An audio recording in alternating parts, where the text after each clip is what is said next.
Muchas gracias, buenas tardes, bienvenidos a todos. Les agradezco la atención de venir a escucharme.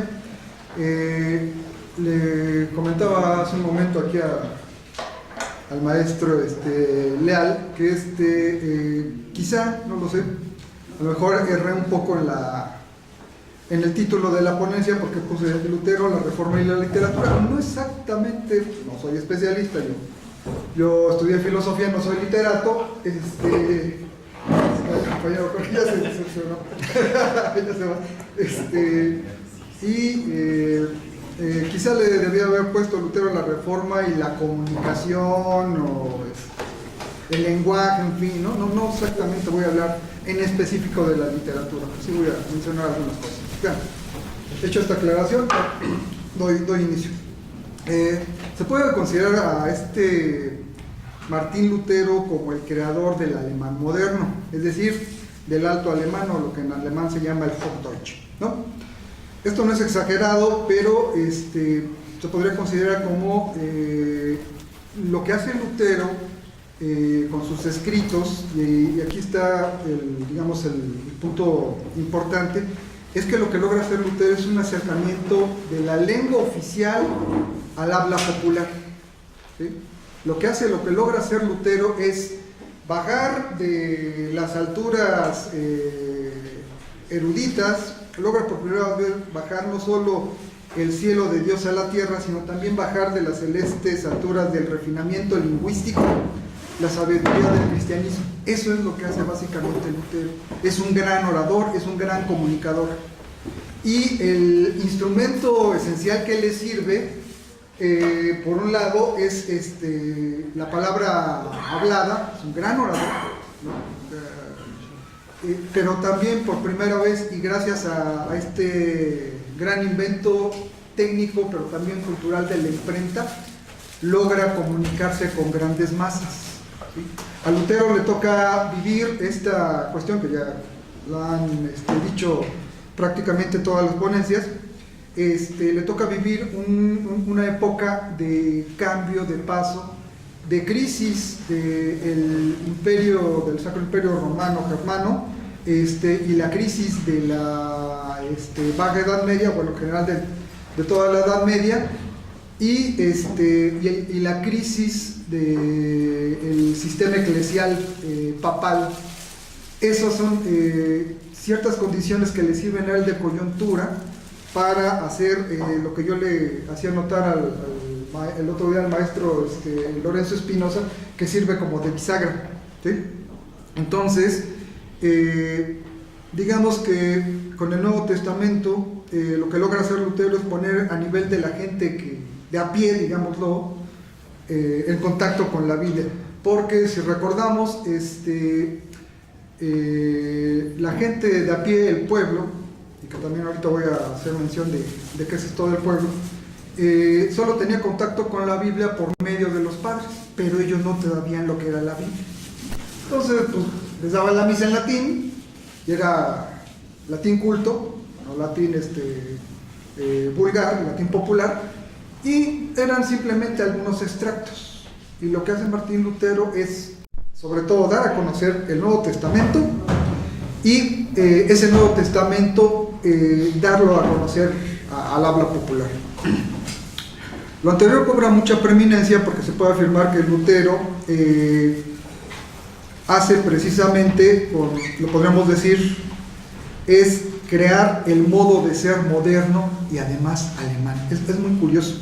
Esto que hacía notar el otro día, y creo que de eso nos va a hablar el doctor Jorge Cruz, este sujeto moderno, creo yo que lo empieza a contribuir, no lo funda él enteramente, pero me parece que aquí ayuda a conformarlo Lutero, pero a partir del lenguaje, del habla, ¿sí? Del habla, tanto palabra hablada como escrita. Solo que en el camino se encuentra o se topa también, además, con una intensa búsqueda de identidad alemana.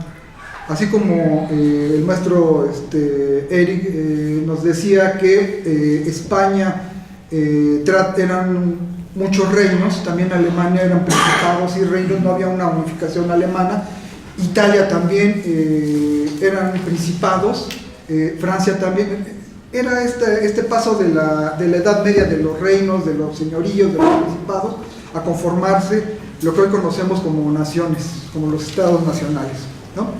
Entonces a Lutero le tocó vivir en suerte el paso de la ya para entonces ruinosa Edad Media a los tiempos modernos de los estados nacionales, proceso en el que el lenguaje cumple un papel fundamental.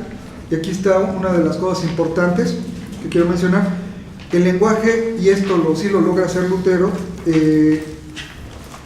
el Hochdeutsch que yo hacía mención, cobra el papel de cohesionador, unificador e identificador de lo que comienza a surgir como una gran fuerza social, política y cultural y religioso-teológica: el pueblo, ¿sí?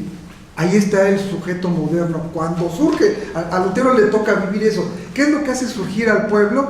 Que se empiezan a fundar las ciudades. Deja de haber, vamos, no que no existe la palabra. En alemán pueblo se dice Dorf, Düsseldorf, Heinsdorf, en fin, todo lo que lleve la terminación Dorf es pueblo en alemán, ¿sí? Entonces, por supuesto que existía la palabra pueblo, pero pues ya conocemos, es igual más o menos que aquí, que en México hay un pueblo, pues una casita está por allá, la otra por allá, y lo que le toca a Lutero vivir es ver la conformación de las ciudades. Si hay aglomeración de personas en las ciudades y además hay un invento técnico-cultural que sirve para esparcir ideas, y sobre todo ideas escritas que no se van, que se quedan permanentes, esto le sirve a Lutero para que esa palabra de gran orador, que después la pasa por escrito, además por ahí cuenta una anécdota que le pasa a su editor los escritos todavía con la tinta fresca, se los pasa para que los imprima, ¿no? Entonces prácticamente esta palabra apasionada, que dicen que Lutero era muy buen orador, prácticamente pasa de manera inmediata a la imprenta, y la imprenta logra, por medio del conducto de las ciudades, que la palabra del Nuevo Testamento y todos los escritos de Lutero cundan como el fuego, rapidito, ¿no? Eso no pasaba antes. Sí, los pueblerinos iban a la iglesia del pueblo y eran los feligreses, en fin, pero eran pequeños cúmulos de gente. ¿Qué es lo que le sirve y aprovecha muy bien Lutero? Esa concentración que permite la ciudad y ese medio técnico cultural que es la imprenta, ¿no? Entonces, por medio de eso, él contribuye a cohesionar y a formar, por medio de la cuestión teológico-religiosa y cultural, ¿sí?, dar identidad al pueblo alemán. Él contribuye ahí a forjar esta cuestión del nacionalismo y del sujeto moderno, pero lo hace por medio del lenguaje. Lutero vivió al final de la Edad Media y el nacimiento de la modernidad, al cual, si llegara él nunca a ser completamente moderno, esto también es cierto, como Ignacio de Loyola o Juan Calvino, contribuyó decisivamente. Época de transición en la que terminaba la era del imperio y empezaba la época de los estados modernos y de lo que hoy se llama nacionalismo. Recordemos que la palabra nación pues deriva de nacimiento. O sea, ¿por qué es una nación? Pues porque ahí nace la persona. Es decir, hay cuestiones consanguíneas, pero también culturales, y del amor a la tierra, ¿sí? Entonces, ¿cuál es lo que permite cohesionar a todos estos principados, ducados, todos estos señoríos? El Hochdeutsch, el alto alemán. Le empieza a dar una identidad, pero también con esto empieza a surgir este sujeto moderno y además alemán, ¿no? Se dan otros dos afortunados fenómenos que coinciden en hacer esta labor literaria lingüística de Lutero, que marca un hito en la historia occidental. La primera es de orden geográfico, social, cultural: el paso del campo a la ciudad, de lo rural a lo urbano. Por primera vez en la historia se da esta cuestión, no solo en la historia de Occidente, sino en el nivel mundial: difundir a gran escala y en dos niveles ideas, ¿sí? Esto no había pasado antes, ¿no? Si Jesús hubiera contado con la imprenta y con la conformación de las ciudades, no, bueno, el cristianismo estaría todavía más esparcido que lo está actualmente, ¿no? Supongo yo. La concentración humana que acarrea vivir en ciudad y además el modo urbano concomitante a ella traen consigo la posibilidad de entrar en contacto con multitudes. Ser escuchado no es lo mismo ir a la iglesia de parroquia y tener ahí a 100, 200, bueno, en ese tiempo a lo mejor eran menos de 100 personas que iban a una parroquia a escuchar a un padre, en este caso a Lutero, que ya escuchar a una ciudad, a una iglesia, a una basílica, ¿sí? Multitudes, y que lo escuchen a este gran orador que era Martín Lutero, y además con la posibilidad de ser leído con el invento de Gutenberg, con la imprenta. La ciudad posibilita el modo de vida urbano moderno de la concentración humana para llevar efecto a algo. Eso es lo que permite la ciudad. O sea, un meeting, digo, hoy, y sobre todo los que vivimos en Ciudad de México, pues bueno, son puras multitudes, ¿no? Vamos al cine, multitudes, vamos a la iglesia, multitudes, hacemos una marcha, multitudes, hacemos un meeting, hay concentraciones. Para esto nosotros ya lo vemos como normal y natural, ya estamos acostumbrados, ¿no? Allá en el siglo final, en las postrimerías del XV y el nacimiento del XVI, esto era novedoso, la concentración humana. Esto empieza a cambiar la mentalidad de las personas y el modo de ver, de concebir y de vivir, ¿no? Entonces, la modernidad lleva este sello, y es una de sus características definitorias que Lutero sabe hacer, y mejor dicho, explotar, pues es un orador nato y un escritor sumamente creativo, y esto es una característica muy de Lutero, diríamos hoy, sabe cómo llegarle al pueblo, ¿no? No sé si los políticos hayan leído a Martín Lutero, pero ahí se han estado desperdiciando unos materiales increíbles para cómo saber llegarle al pueblo, ¿sí? Las ideas de este fraile y profesor universitario de teología ya no se quedarán haciendo que retumbe el eco de sus palabras en las altas y gruesas paredes de un templo cristiano católico, ya no, ni mucho menos encerradas en la disertación erudita de un aula universitaria. Será desde entonces, debido al modo de vida de la ciudad y en las condiciones para que la voz de Martín Lutero pueda ser escuchada y su palabra, gracias al medio de comunicación, de la imprenta, ya leída por todos. Esto no era posible antes. Con lo cual la comunicación de Lutero fue verdaderamente nueva. Fue en el orden religioso la primera noticia de la modernidad, ¿no? Entonces ahí también es otro punto. Lutero, por eso yo le cuestionaba a nuestro Lorenzo, pues, es que sí contribuye Lutero a forjar algo de la modernidad en varias dimensiones, pues. De esta manera, Lutero, con sus ideas expresadas, con su voz hablada y su palabra escrita, está inaugurando la modernidad en literatura y comunicación. Lutero vino a cambiar las ideas y la concepción que del mundo se tenía en las postrimerías del XV y los albores del XVI. Hizo entrar en crisis, o al menos contribuyó un poco en ello, en la ya decadente sistema eclesial, influyó para que entrara también en crisis el sistema imperial del Sacro Imperio Romano, germano. Pero ¿cómo expresa, cabe preguntarse, cómo expresa este padre, este literato y comunicador, la crisis de estos dos sistemas? ¿Sí? Lutero lo expresa de manera místico-literaria y con una vitalidad que, contrariamente a lo que expresaba en las crisis, estos dos sistemas que se caracterizaban por su decadencia, por su anacronismo, por su inoperancia y por su inanición y próxima mortandad, Lutero, al contrario de ellos, y también por eso prende mucha mecha, Lutero tiene una vitalidad y un dinamismo puro en su lenguaje que no se había visto, ¿sí? Su lenguaje es muy prolijo, muy literario y comunica. ¿Qué significa la palabra comunicar? Digo, no estoy negando esta teoría moderna del emisor, el mensaje y el receptor, por supuesto que eso es comunicación, pero etimológicamente hablando, ¿qué quiere decir comunicar? Volver común la realidad, eso quiere decir, por eso es comunicación, ¿sí? Y esto es lo que logra hacer Lutero, comparte la realidad del pueblo, para el pueblo y con el pueblo.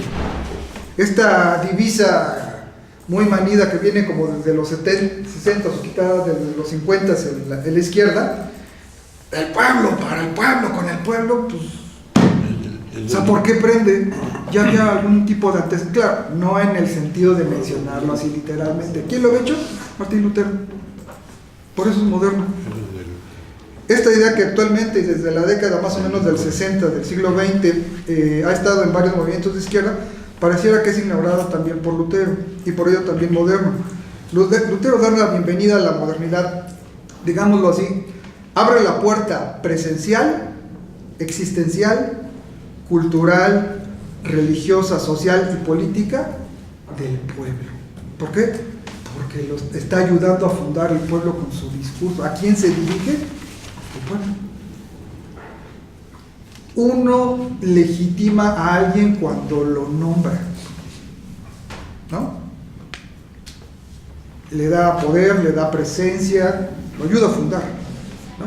Cuando otro personaje que también está entre la modernidad y el medio, y que tiene un poco ciertos paralelismos con la figura, con el personaje de Lutero, es Cristóbal Colón. Cuando llega Cristóbal Colón acá a América, funda estas tierras a partir de su visión europea, cuando nombra, esto se va a llamar así, esto se va a llamar así, y se lo apropia, pero también lo ayuda a fundar. El lenguaje tiene esa virtud, ¿sí? Es lo que está haciendo Lutero. ¿A quién se está dirigiendo? ¿A la jerarquía eclesial? No, ya saben que están corruptos. ¿Al Sacro Imperio Alemán? Tampoco. Le está hablando al pueblo, está ayudando a formar este nuevo sujeto moderno, ¿no?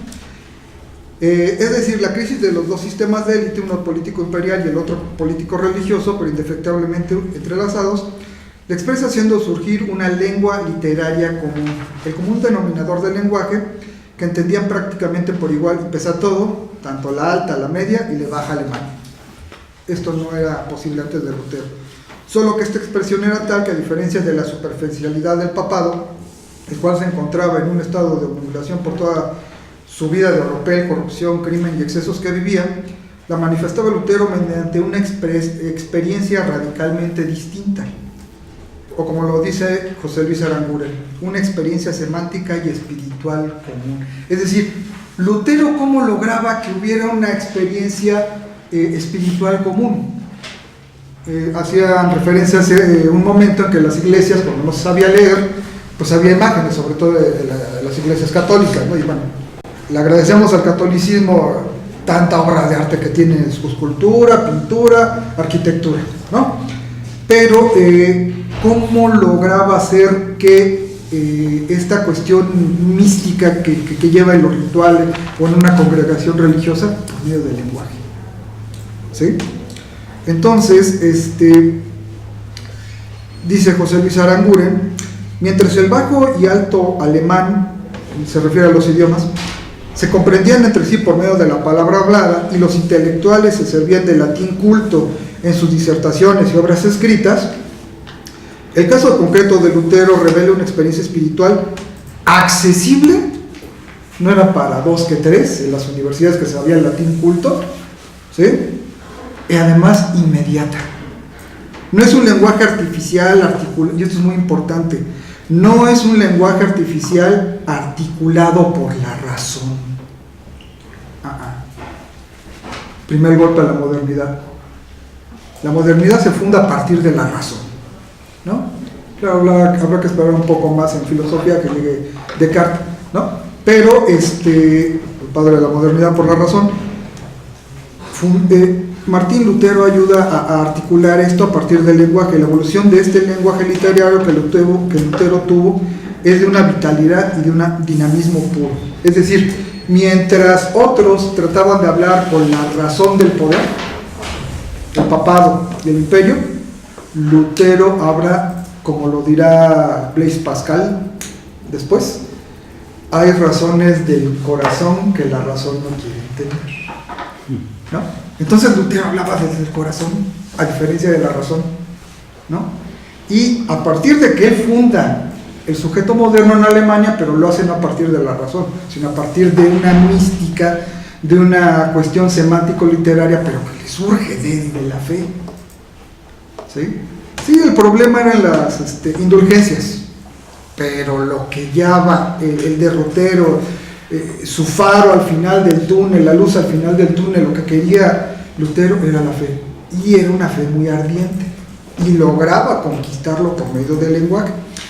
La modernidad que inaugura Lutero, y esto es totalmente digno de encomio, a pesar de que es un académico destacado, no está basada en la razón, a manera como lo hace la filosofía moderna, fincada en su edificio frío y sistemático, sino en la vida misma, en su incesante movimiento. O dicho con otros términos, Lutero utiliza la palabra hablada y dirigida hacia lo concreto de la realidad concreta.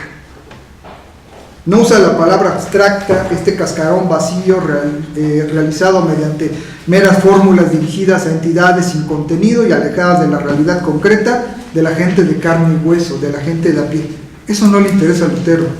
No es Lutero un sujeto cognoscente, ¿no?, que encuentra la realidad en determinadas coordenadas, a la que lanza las hipótesis de redes teóricas y formularias para arrancarle la energía y las posibilidades de recurso.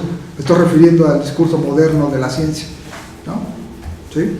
Más bien, al contrario, y parafraseando la idea leninista de análisis concreto en situaciones concretas, Lutero es un hombre concreto volcado hacia el habla concreta en situaciones concretas, ¿no? Se adelanta, digamos, a Lenin. Claro, si no, a lo mejor estoy diciendo una cosa bárbara, pero me vino a la mente de inmediato eso, ¿sí?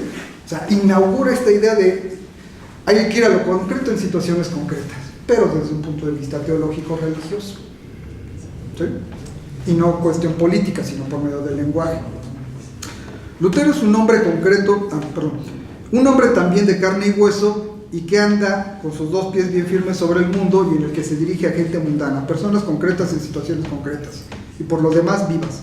En resumidas cuentas, Lutero es un hombre que de sobremanera está volcado hacia la predicación, hacia el discurso directo dirigido a oyentes reales, lo concreto. No hay que dejar de insistir, concretos, hacia los que no lanza cerebrales discursos perfectamente calculados, planeados, teorizados. No le interesa eso a Lutero, aunque sí lo podía hacer. Tenía una formación teológica fuerte, daba clases en varias universidades. No deriva de profundos estudios ni es fruto de una erudición trabajosamente adquirida. Es más bien un fiel trasunto del habla del pueblo llano, del habla que surge más bien que de la razón del corazón, cargada de toda esta espontaneidad de que es capaz. Y es asimismo espontánea y concreta su habla, directa de orador apasionado, porque Lutero es total e incesantemente espontáneo. Recoge lo concreto de la realidad concreta, no solo lo lanza, también retoma, y esto es una cosa muy importante, ¿sí? Como en una obra de arte, y esto es justo lo que hace ser del habla literaria, por sus características que le hacen ser un discurso diáfano y muy maleable, muy plástico, como el arte, como la escultura, la misma pintura, la misma literatura, los que sí son literatos, puesto que la insuperable y clara plasticidad del lenguaje de Lutero recrea la atmósfera de los mercados, de las ciudades de la montaña, del labrador preocupado por el crecimiento de su ganado, de la incertidumbre de las cosechas, de las estaciones del año o de las plagas del campo. Habla de lo que habla la gente del pueblo. ¿Por qué prende tanto el discurso de Lutero en sus disertaciones ahí en la iglesia o en una plaza pública, que supongo que también lo hizo? Pues porque recoge lo concreto también. Asimismo, en Lutero, su vitalidad y dinamismo lingüístico, literario y comunicativo es de tal grado de expresividad que no se puede ver a las claras, digamos de una manera muy transparente, sus creencias religiosas. Su motivación para hablar y para escribir siempre fue su ardiente fe. O sea, era lo que a él le interesaba. ¿Por qué criticaba las indulgencias y por qué criticaba al papado? Pues porque ya el papado había perdido la brújula de la fe, básicamente. Esto es, la capacidad expresiva le viene de que para Lutero el lenguaje, tanto el de viva voz como escrito, es más que un simple medio para hablar, es más que un simple medio de comunicación, es ante todo un modo de aclarar al hombre del pueblo sus íntimos procesos espirituales. Eso es lo que trataba de hacer Lutero. O sea, ¿por qué yo creo? ¿Por qué? ¿Cómo concibo a Dios? Bueno, lo que hace Lutero es aclararlo, pero también con eso está ayudando a fundar un sujeto moderno a partir ya de otra cosa, o de refundarlo, quizá. ¿En qué consistían estos procesos espirituales, grosso modo? ¿De qué él hablaba Lutero y por qué se servía de todo esto? De la unión del hombre con Dios. Y bueno, recordemos que religión viene, etimológicamente quiere decir eso, religar. Religar que esta desunión, que bueno, según el mito bíblico, cuando Adán y Eva son expulsados del paraíso, hay una fisura, hay un cisma también ahí, ontológico, místico, etcétera, etcétera, y la religión viene a eso, a volver a ligar ese cisma, ¿no? Entonces Lutero lo que quiere es esto, hablarles de la unión del hombre con Dios. ¿De qué? Y aquí vienen las indulgencias. ¿Qué significa la misericordia y el perdón divinos para el hombre? Para que ya no te dejes creer de las indulgencias, mejor vamos a hablarles a los hombres concretos de cosas concretas y aclararles qué es esto de la misericordia y del perdón divino. Y con eso se funda tu subjetividad también. ¿Qué enseña la Biblia y sobre todo qué enseña esto del Nuevo Testamento?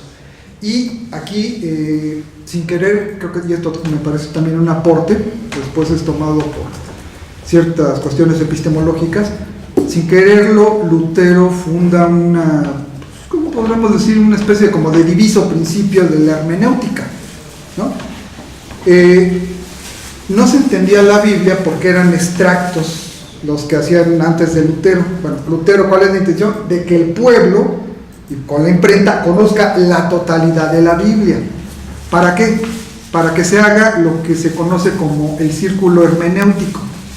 El todo de la Biblia cobra sentido a partir de la relación de cada una de sus partes, pero todas. Y cada una de sus partes cobra sentido y significado, comprensivamente hablando, teológicamente hablando, mística, religiosa, etcétera, a partir del conocimiento en conjunto del todo. ¿Sí? Y esto también es un aporte de Lutero, aunque él no fue su intención de hacer una cuestión metodológica, epistemológica, no, para nada. Pero era algo que estaba presente en él cuando quería que el pueblo también conociera el Nuevo Testamento, sobre todo el Nuevo Testamento. ¿Y qué relación íntima tiene todo esto con la existencia humana? ¿Sí? Y ya para cerrar, pero además el lenguaje literario comunicativo de Lutero también es muy expresivo porque, y esto también es muy muy importante, hay una intención pedagógica en Martín Lutero. Es un gran maestro, ¿sí? Se sirve con este lenguaje para enseñar, para formar a gente, ¿no? Entonces creo yo que Martín Lutero, pues estos son los aportes, y creo yo que sí, con esto logra ayudar a fundar lo que sería una especie de modo de vida o una subjetividad moderna, muy particular, no quiero decir universal, incurriría yo en una exageración tremenda con eso, pero sí ayuda a formar desde el punto de vista un tanto literario, un tanto lingüístico, un tanto comunicativo, esas tres dimensiones, por medio del lenguaje. Y creo que esto es más o grosso modo lo que Martín Lutero ayuda, y por eso también se puede llevar a cabo esto de la reforma, que en este caso Martín Lutero, recordemos, no exactamente quería una reforma como universal de toda la iglesia. Eso ya fue como una cuestión posterior, un movimiento político que obviamente sí le entra, pero en un principio él quería otras cosas. Bueno, pues esto es, gracias por su atención, esto es más o menos lo que les quería decir. Bueno, nada más con una aclaración también, este es el primer acercamiento que tengo a Martín Lutero, soy prácticamente un advenedizo en esto. No me quisiera comparar con los compañeros, sobre todo con mi tocayo, el doctor Martínez García, que bueno, yo creo que sabe de qué color usaban los calzones Martín Lutero, los calcetines, en fin, no, son personas verdaderamente eruditas, sí, este es mi primer acercamiento a Martín Lutero. Muchas gracias por su atención.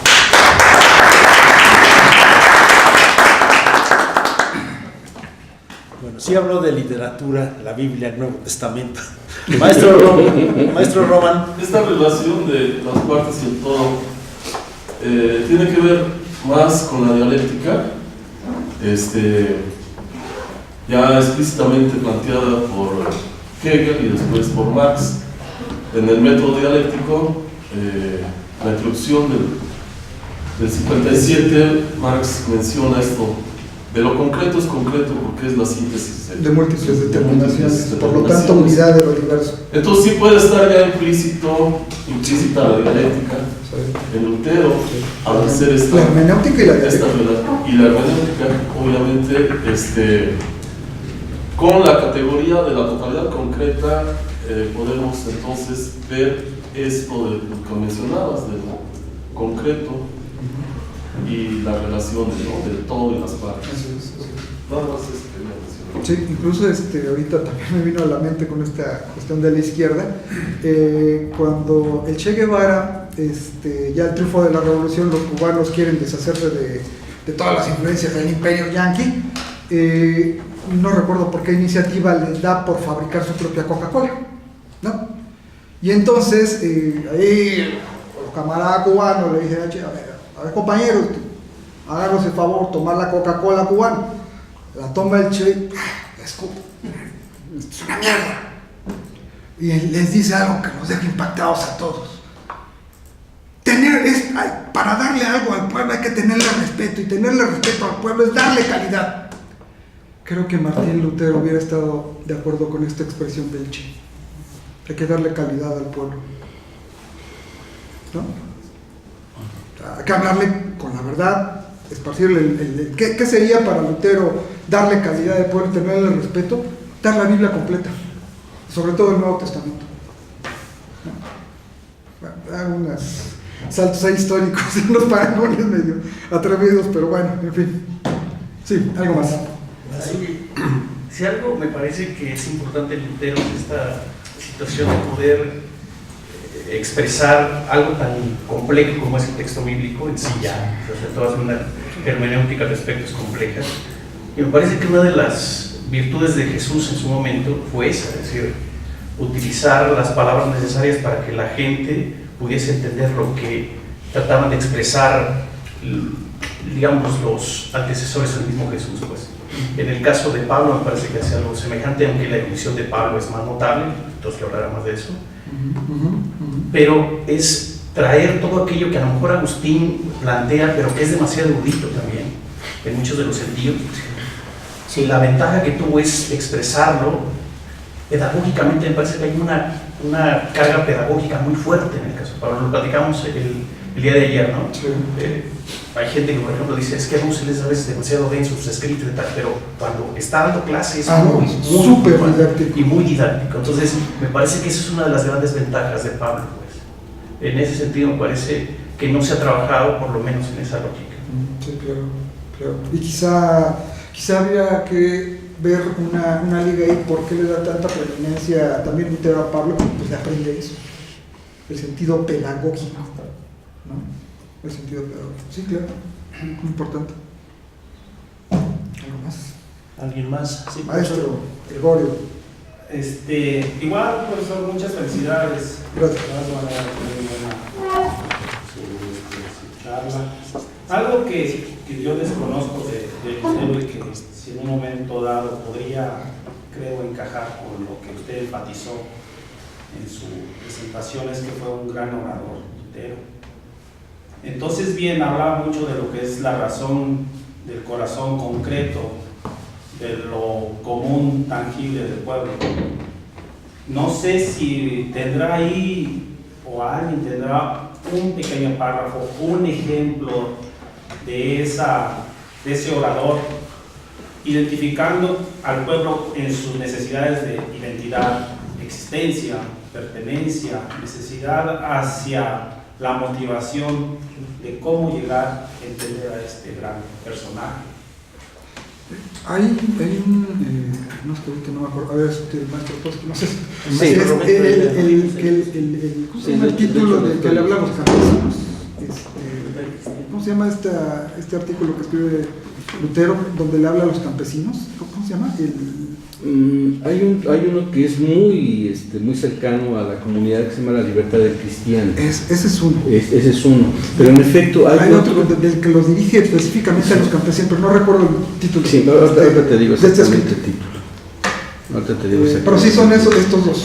Digo, este es mi primer acercamiento a Lutero, pues si uno lee o trata de leer varios escritos de Lutero va a encontrar, de cualquier forma va a encontrar esas características.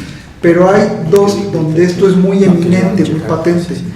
Uno es el que dirige a los campesinos, que no me acuerdo ahorita del título, y el otro es el que acaba de mencionar el maestro Toschi, el doctor Toschi. ¿Cómo dijiste, Toschi, que se llamaba? El de las libertades, ¿no? El discurso. La libertad del cristiano. La libertad del cristiano. La libertad del Ese es uno, cristiano. la libertad del cristiano. Y el otro, del que no me acuerdo el título, que Es algo así como contra las hordas salvajes de los campesinos. sí, no, pero hay, no, sí, cierto. Ese va, sí, porque ese va directamente contra Thomas Munzer. Sí, y precisamente es un documento que escribe para prevenir a los campesinos alemanes de no sumarse al movimiento de Thomas Munzer, que seguía, que además de que fue cercano a él, digamos que fue el primer teólogo de la liberación. El primer teólogo de la liberación sería Thomas Munzer. Así es, muy insurrecto. Ok. ¿Algo más? Bueno, ahorita nos compartirán los maestros este par de bibliografías, pero quisiéramos ver si alguien más tiene otro comentario, opinión, duda.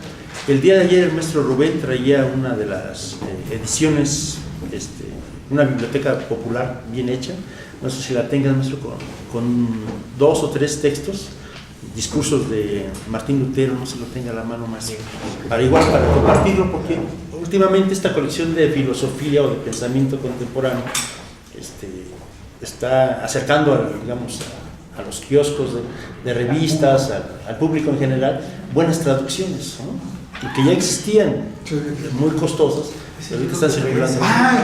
Sí. Pero bueno, ahorita lo podríamos Bueno, anotar para compartirlo con nosotros. ¿Alguien más quisiera compartir algo? ¿No? Bueno, le brindaremos otro aplauso entonces al maestro Carlos por su participación.